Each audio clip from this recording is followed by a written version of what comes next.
Hey my friends, it's your friend Kevin back again today with your week ahead, or navigating your week ahead through the tarot. I have already done my tarot spread, well I actually did it yesterday, and contemplated on, let me pull the moon in, let me pull the planets in, let me see where we're at. So enough about that, let's get right to the cards and I'll show you the spread. Here we go. I am using the Ciro Marchetti Mystic Palette Tarot deck. Let me pull this down a little bit so you can see. I don't know if I like that glare on that spotlight. There we go. That's a bit better so you can see the images. Let's start off with Sunday, March the 5th. Well, before we get into these cards, let me just talk about where we're at. This is the week of March 15th to the 21st, 2026. We're in week number 12. Can you believe it?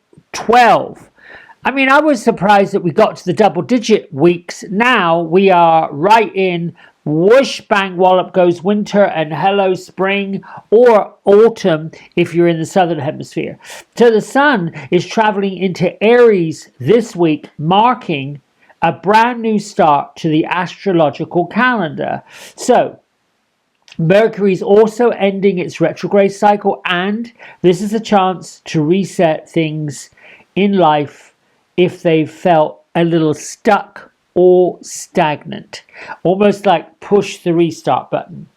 You know how when you have a computer you have to restart it? That's what we're talking about. Now the new moon is in dreamy Pisces this week, and all new moons are the ideal time for getting your manifestation going, to get clear on what you want, if you intend to get what you want. So that, in other words, if you really want this, that, the other thing, you've got to get clear on how you feel about it, what you want from it. But I also feel like it gives an added push and a punch if your dreams, your aspirations, what you're asking for, impacts and benefits the energy of other people, because it really feels good, to be generous, to be like, I want everyone to benefit from this, not just me.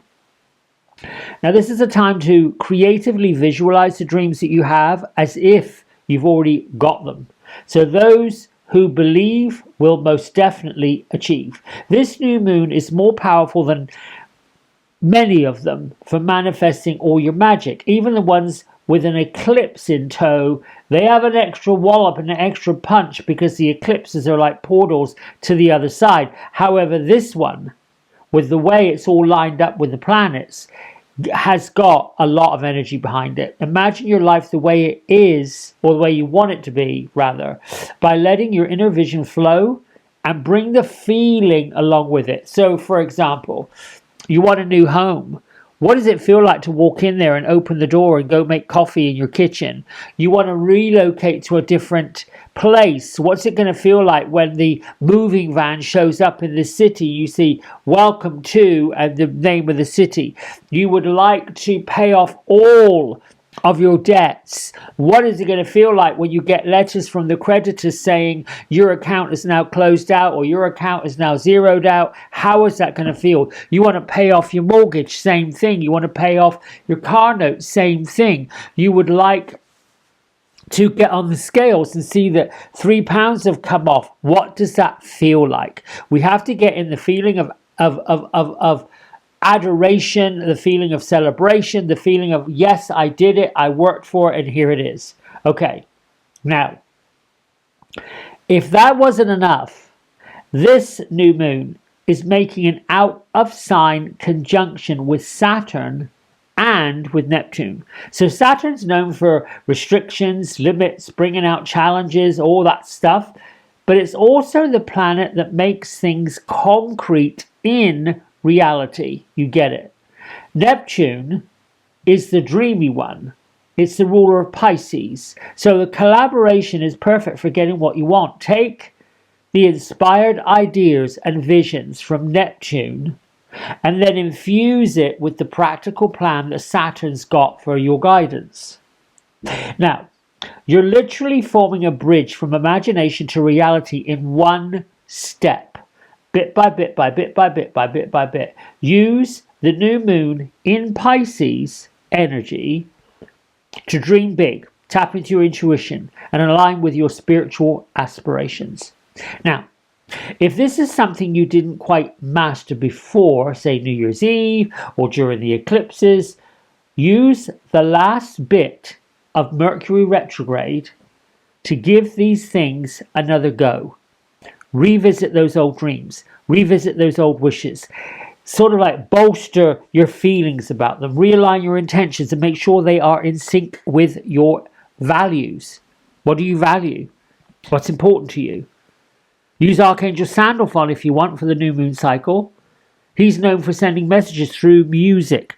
So pay attention to your playlists, the titles of your songs, the words of your songs. You know, sometimes I hear songs in my head for no reason, and I'm thinking, why is this on repeat in my brain? Well, there's the message.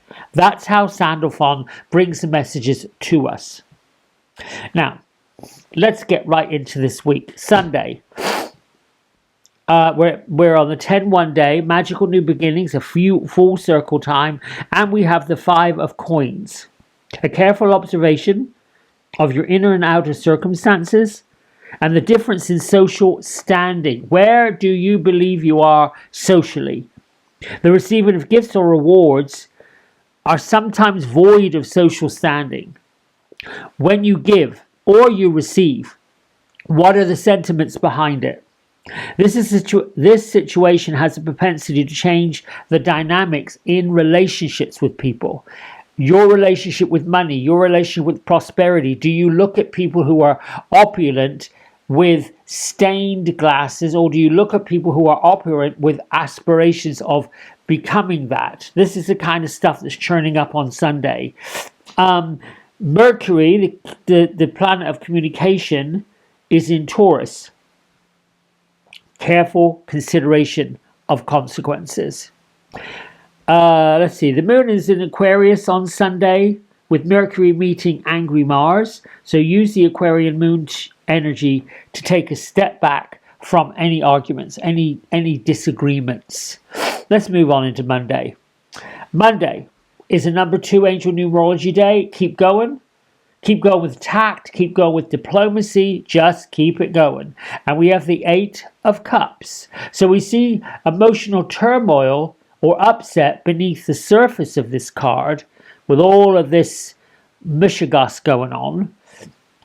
This causes a lady to seek freedom and calmness from the sky. So she's looking upward towards the seagulls. She's like, I'm not paying attention to what's going on underneath. This could be a day when you choose to throw problems up in the air instead of dealing with them. Problems simply don't vanish just because we're choosing to not pay attention to them. So this is coming up on Monday. You need to address it, but make sure you have that balance between lifting the vibration aspiration and calming down the waters of your heart. Instead, if you don't face them, they'll continue to act. So use courage, use determination. This is Saturn in Pisces type energy, impulses to end and unexamined feelings involved in all of this. So Monday could be all over the place. Now, the moon is moving into Pisces, bringing 2 main energies into play. One being the healing of the past, and the other one being more chaotic in nature. This is what this card says. So this tarot card and the universe on Monday, they're lining up with the planets. It's a bit topsy-turvy. It's a little bit like, I feel a bit, almost like a little bipolar going on. Just stay calm, keep going, and try to find that cool energy to cool down any tempers. Making sense? I hope that makes sense. Moving on into Tuesday. In Tuesday, we've got gentle guidance because it's a number 3 angel numerology day. And this is the non-physical ones that have passed into spirit.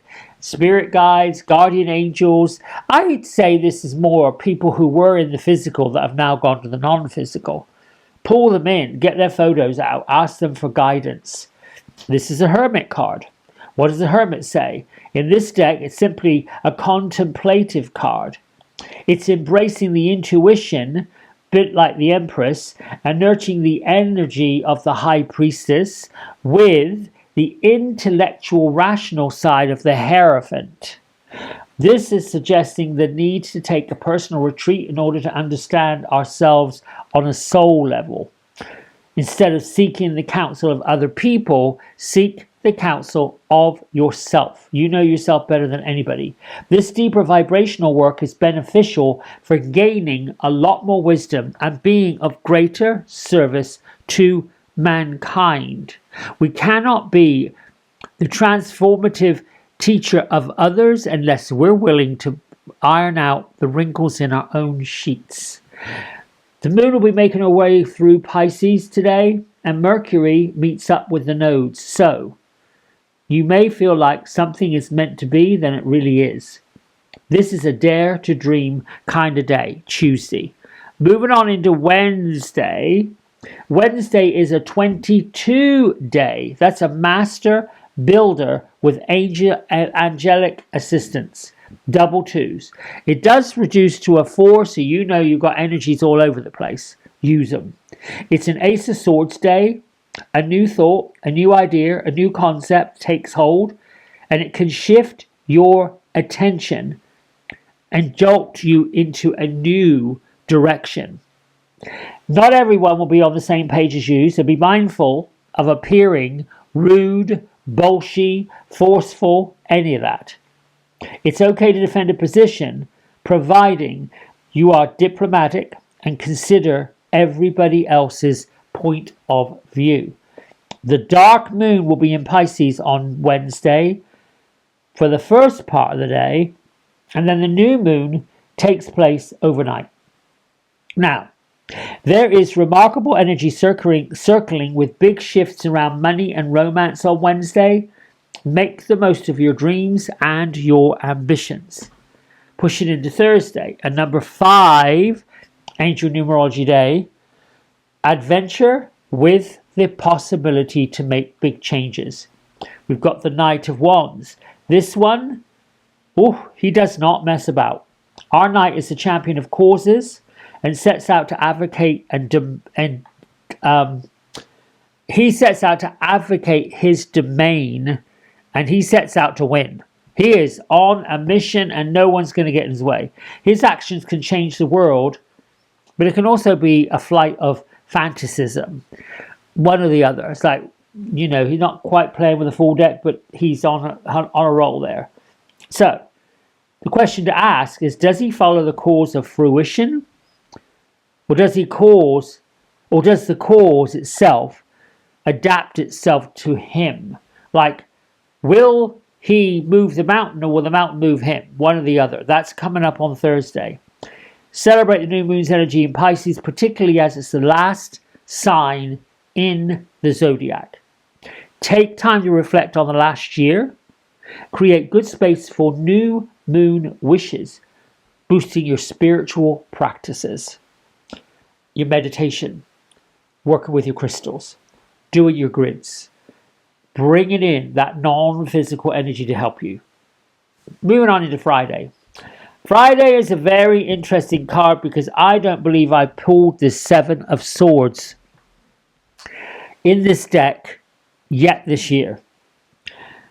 It's a number 6 angel numerology day, so it's talking about regrouping, rejuvenating, looking at things in a different way, taking a second glance at something. Do you have all the I's dotted and the T's crossed? It's a 7 of Swords day too. This is new moon energy in the sign of aloof Aquarius. So be careful of how you execute your actions on Friday. Are you in integrity and respect? Or are you trying to get away with something? Alternatively, you might be privy to somebody else who's trying to get away with something involving you.